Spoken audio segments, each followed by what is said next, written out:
I'm Amber. I'm just an ordinary housewife.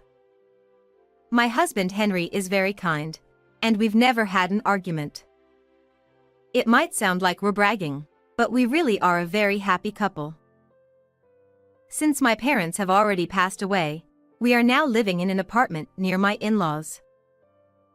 The reason is quite simple. In case when we have children or something happens, and in the future when my in-laws might need care, it's a mutually beneficial arrangement, so I agreed to live here. However, every time I met my in-laws and had a meal with them, I inexplicably started feeling unwell, experiencing stomach aches and such. I refrained from eating at my in-laws' house for a while, but one day, I had a situation where I couldn't refuse, so I decided to visit them. But then, the unexpected happened there, leaving us utterly shocked. Furthermore, it was revealed that my mother-in-law had been doing something outrageous behind our back, leading to a sudden turn of events regarding the mysterious health issues I had been experiencing. This is a story from before I started experiencing health issues. Actually, my husband and I never had a wedding ceremony. I'm not particularly fond of being in the spotlight, and we both thought it would be better to spend the money on travel and hobbies instead of a wedding ceremony. My mother-in-law, knowing we didn't have a wedding ceremony, suggested we at least have a meal together. Apparently, she runs a free cooking class as a hobby, and she's quite skilled at it. So, she was eager to treat me, her new daughter-in-law, to her homemade dishes. I didn't have any reason to refuse, and I was actually delighted that she made such a proposal. So, my husband and I went to my in-laws' house, and there, I couldn't shake the feeling that I wasn't really welcome. Although she verbally welcomed me with phrases like "welcome," "please come in," her eyes didn't reflect any warmth or hospitality. Of course, she was genuinely happy when talking to her son, my husband, but she couldn't hide her coldness towards me. Despite my inner turmoil, the dinner began, and my mother-in-law started placing her lavish homemade dishes in front of us. Some of the dishes were so exquisite that you'd find them only in expensive restaurants. I was so captivated by the food that I almost forgot about my mother-in-law's earlier cold attitude. When I expressed my gratitude to my mother-in-law for preparing such wonderful dishes, she smiled happily and told me to eat as much as I wanted. So, maybe I was just under the impression that I wasn't welcome. Thinking that way, I had a really enjoyable time. However, that night, I experienced severe stomach aches. While I was stuck in the bathroom, my strength drained away, and I began to lose consciousness. In the end, I was taken to the nighttime emergency room by my worried husband. It was nighttime, so there were no specialists available, and the exact cause couldn't be determined, but they ruled out food poisoning. Personally, I wondered if it was because I had eaten expired bread in the morning. However, we couldn't find out what the cause was. After receiving intravenous fluids for 2 hours and resting, I gradually started feeling better, so my husband and I returned home and went to bed. Since then, every time I visited my in-laws and had a meal, I suffered from unexplained health issues. When I talked about this with a friend I hadn't seen in a while during lunch, she said that visiting in-laws could stress me out. She had actually experienced health issues due to bullying from her mother-in-law, and her symptoms improved after moving to an apartment further away from her in-laws. I never really thought that going to my in-laws' house was stressful, but perhaps somewhere in my heart, I might have felt that way without realizing it. That's what I thought. Since I got sick every time we visited my in-laws, even my husband became worried. So, at his suggestion, we decided not to visit them for a while. We didn't know the exact cause, but I got sick every time we had a meal at in-laws, so my husband suspected that it might be my mother-in-law's cooking. It seems my mother-in-law has been contacting my husband repeatedly, expressing that she feels lonely when we don't eat together. However, my husband has been declining on my behalf, considering my well-being. However, this time my husband came to me with a gloomy face, saying that he couldn't refuse. It was about attending the wedding announcement of my brother-in-law and his wife. Apparently, there will be a family gathering and dinner at my in-laws' house, and of course, we were asked to attend. Even though I didn't really want to see my mother-in-law, I couldn't ignore my brother-in-law and his wife just because of that, so we decided to go. However, no one could have imagined that such a huge commotion would erupt during this dinner gathering. Still, my husband, who was concerned about my health, said he would tell his mother about me and I didn't have to eat anything. And then, the day arrived. My mother-in-law, as usual, greeted my husband with a smile, but I felt that her attitude towards me was even colder than before. When we were shown into the room, my brother-in-law and his wife were already there, chatting with my father-in-law. As my mother-in-law continued to serve her homemade dishes one after another, they looked as beautiful as ever and made you drool. No matter how many times I thought about it, I just couldn't figure out why I would get sick after eating such delicious-looking food. As soon as we sat down, my mother-in-law immediately urged me to eat. My husband quickly stepped in, saying, "Amber isn't feeling very well today." However, this didn't matter to my mother-in-law at all. She handed me a small plate of food and stared at me with a silent smile, as if saying, "You can eat at least this much, right?" I felt torn and didn't know what to do. Upon hearing my husband's comment, "Amber, thank you for coming even though you're not feeling well. We just wanted to say hello today, so if you start feeling unwell, please feel free to go home and rest." He was trying to protect me. It seemed my husband told my brother-in-law and his wife they were aware of the situation, so they were on my side. With both of her sons advocating for me, my mother-in-law decided not to insist on me eating the food right away. "Well then, I'll pack some in a container for you. You can eat it later, and let me know what you think." I was wondering why she wanted me to eat her food so much, but I figured I could always make excuses later, so I just nodded. Then, as my mother-in-law got up to fetch the container, there was a loud crash from the kitchen. All of us turned our attention to the kitchen and there was my father-in-law clutching his stomach in pain.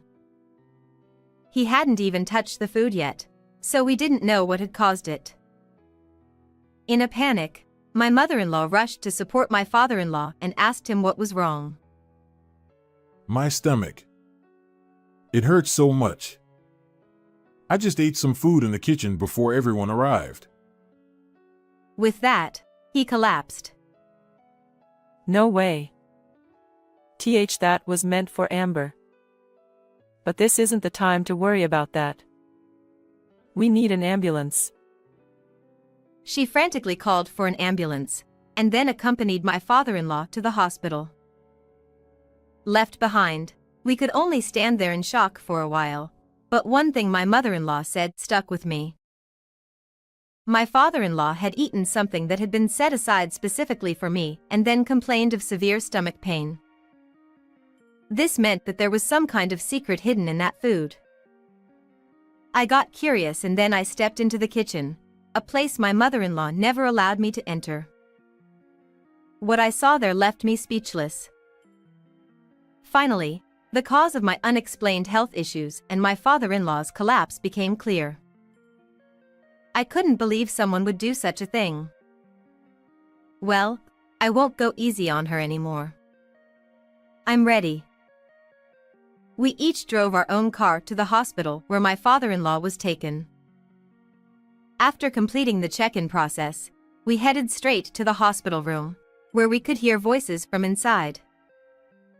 One was my mother-in-law's, and the other was probably a male doctor.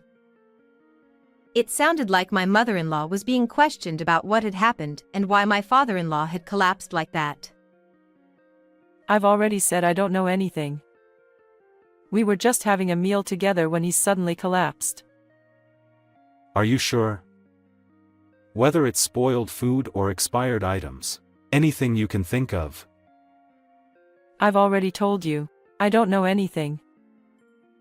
Even when questioned by the doctor, my mother-in-law continued to insist that she didn't know anything. I took a deep breath and knocked on the door of the private room. My mother-in-law hurriedly came out, and as soon as she saw my face, she stammered, Oh, Amber, Henry. You're here. Dad will be fine, so why don't you go back home and have dinner?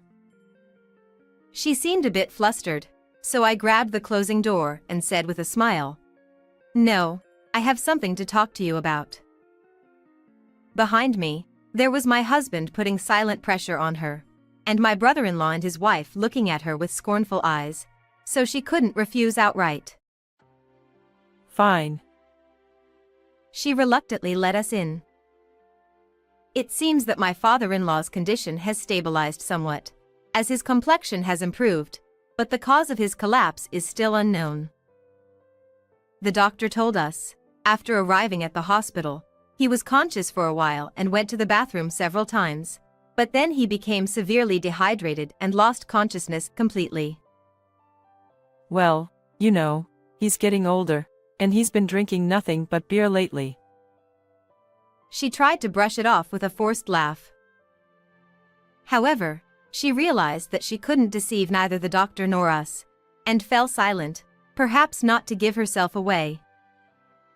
Then, I looked straight into my mother-in-law's eyes and pulled something out of my bag, pointing it at her.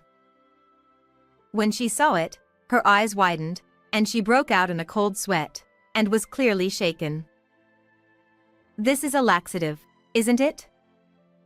There were traces of it in powdered form. Can you explain? I said coldly, but my mother-in-law remained silent. Upon seeing it, the doctor said with a start, Ah, I see. It's quite common to suspect laxatives as the cause of continued diarrhea when it's not food poisoning or anything else. Then they did further examinations, and it was indeed confirmed that my father-in-law had ingested a large amount of laxatives. This caused his intestines to become hypersensitive, leading to frequent diarrhea and abdominal pain. This ultimately led to dehydration, as diagnosed by the doctors. No, it's not like that. At first, I thought it would be great if she just suffered a little.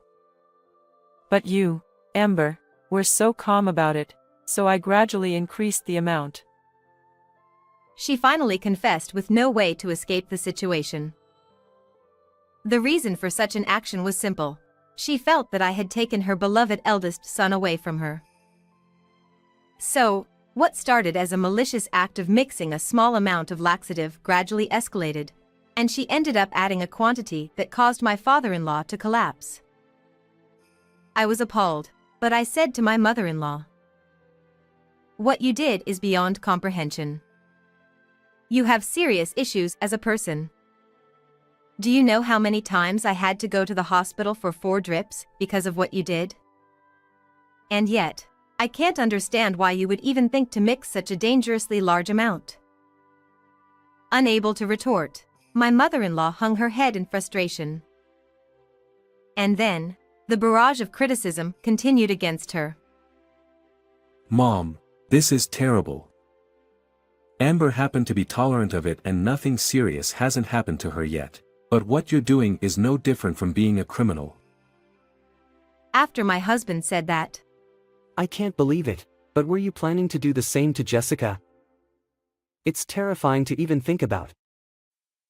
my brother-in-law said this while glaring at my mother-in-law and putting his arm around his wife's shoulder.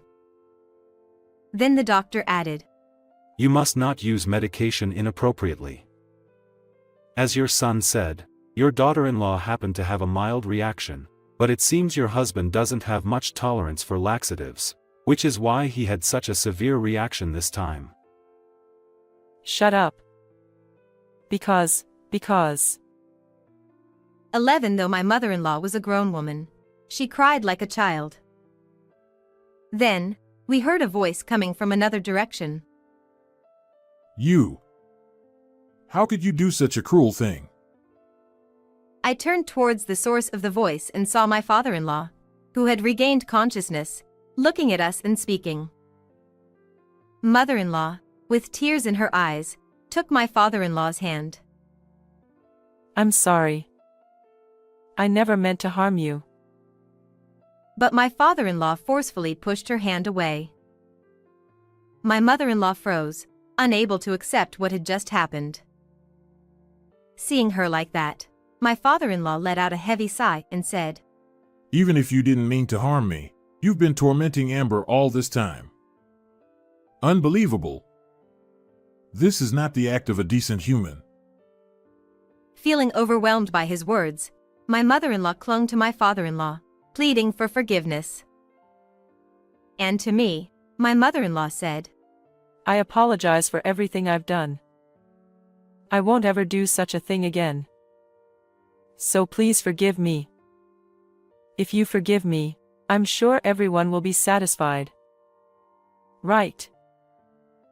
I couldn't help but smirk, thinking that this was probably just an act, and she wasn't truly reflecting on her actions. Haha. What are you saying now? I can't forgive you. Do you have any idea? I said, and then my husband stood beside me and continued. Mom, stay away from Amber. Anyone who hurts my beloved wife isn't family to me. Henry. Rejected by her beloved son, my mother-in-law collapsed to her knees. Seeing this, my brother-in-law nodded in agreement. I don't want to be with someone who might harm Jessica either. From now on, I won't have anything to do with Mom.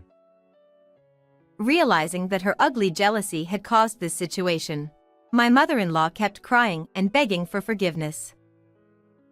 However, no one said a word. We all just stood there, silently looking down at her. Thinking she could only rely on her husband now, my mother-in-law, seemingly forgetting that he had just pushed her away, cried out to him. Honey. You won't abandon your wife, will you? But my father-in-law, with a firm voice, shouted. No, I'm divorcing someone who would do such a thing. Hearing this, my mother-in-law was utterly shocked. It's time to go home. Dad, please get some more rest. We all nodded at my husband's words, said our goodbyes to my father-in-law, and left the room. While waiting for my husband to bring the car around to the entrance, I saw my mother-in-law running towards me, out of breath as if she had chased after me. Amber. Please, forgive me. I'm begging you. Seeing my mother-in-law's tear and snot-covered face, I responded, There's no reason for me to stay with someone who puts my life at risk. If I were to forgive you now, it wouldn't do you any good. At that moment, my husband pulled up in the car, so I got in and said, We won't meet again. Take care. With that cold farewell, my mother-in-law looked into the distance, tears streaming down her face, muttering something as she gazed up at the sky. Afterward, as promised, my father-in-law divorced my mother-in-law and moved out, and both my husband and brother-in-law cut ties with her.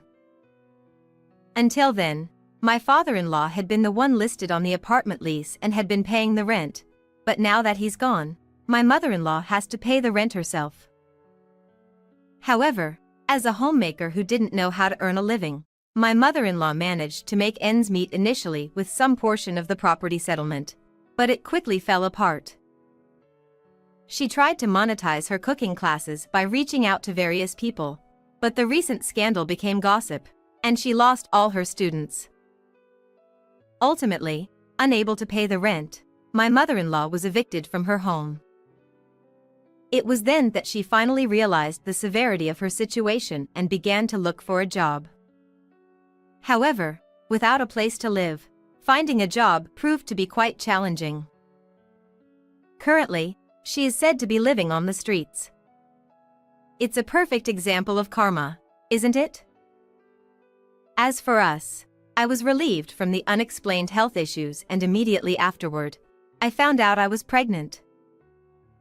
Actually, my husband and my father-in-law still have been in regular contact since he left the house, so when he found out about my pregnancy, he was even more delighted than us, the parents-to-be. He eagerly awaited his first grandchild, and even before the baby was born, he helped prepare baby supplies and purchased expensive baby gear like strollers and car seats, which has been a huge help. And once the baby was born, he turned into a complete doting grandparent. I always thought of him as quiet because he didn't talk much, but it turns out he's quite mischievous and fun-loving. It's delightful to discover this side of him that we didn't know before. At my brother-in-law's place, twins were born, making our lives even more lively. We're really looking forward to this new chapter. Well then, everyone. Goodbye.